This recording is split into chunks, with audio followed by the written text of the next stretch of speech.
లెక్కలు సంవత్సరం దాటిన తర్వాత 2 సంవత్సరాలు 3 సంవత్సరాలు అయినప్పుడు బాండ్ కతాయింపు వడ్డీ వేయమంటారు. అంటే ప్రతి సంవత్సరానికి వడ్డీ ప్లస్ అసలు మళ్ళీ దానికి వడ్డీ అంటే కతాయింపు 2 సంవత్సరాలకు 2 సార్లు వడ్డీలు సంవత్సరం వడ్డీ ఈ విధంగా వేయమంటారు. కాబట్టి బాండ్ కతాయింపు వడ్డీలు ఈసారి ఇప్పుడు చూద్దాం మనం ఏ విధంగా వేయాలనో. 30,000 బాండ్ టైము 2/1/2024 ఈ రోజుకి వచ్చేసి 10/2/2026 ఈ సంవత్సరానికి 30,000కు బాండ్ కతాయింపు. వడ్డీ వచ్చేసి ₹2 వడ్డీ. ఇది ఏ విధంగా వేసుకోవాలా, ఎన్ని రోజులు ఫస్ట్ అనేది మనకు తెలుసు. మరి ఫస్ట్ ఏం చేయాలా, ఇక్కడ రోజులు సంవత్సరం మనకు కేటాయించుకోవాలి. అంటే ఫస్ట్ 2026 సంవత్సరము 2వ నెల 10వ తేదీ. నెక్స్ట్ బాండ్ డేట్ వచ్చేసి కింద వేసుకోవాలి 2024 1 2వ తేదీ. అంటే 8 1 2 సంవత్సరాలు 2 సంవత్సరాల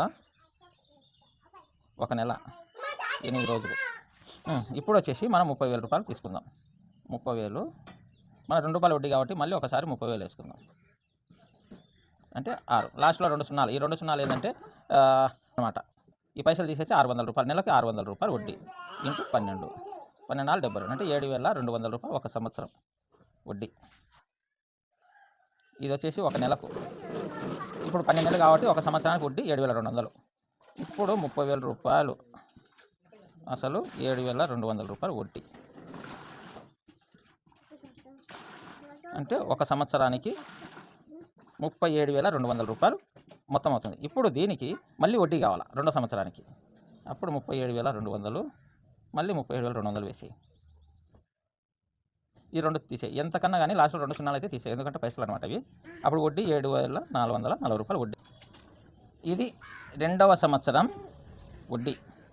దీనికి వచ్చేసి 12 744 ఇంటూ 12 12 48 12 48 52 84 89. ఇది 2వ సంవత్సరం వడ్డీ. ఇక్కడ వచ్చేసి 37,200 అసలు ఉంది కదా, మళ్ళీ ఈ వడ్డీని కలుపు 8,928 ఇక్కడ వచ్చేసి టోటల్ అంటే ₹46,128 2 సంవత్సరములకు. ఇంకెంతుంది, 1 నెల 8 రోజులు ఉంది. ఈ 1 నెల 8 రోజులకు కూడా మళ్ళీ దీన్ని వేసుకోవాలి. 46,128 46,128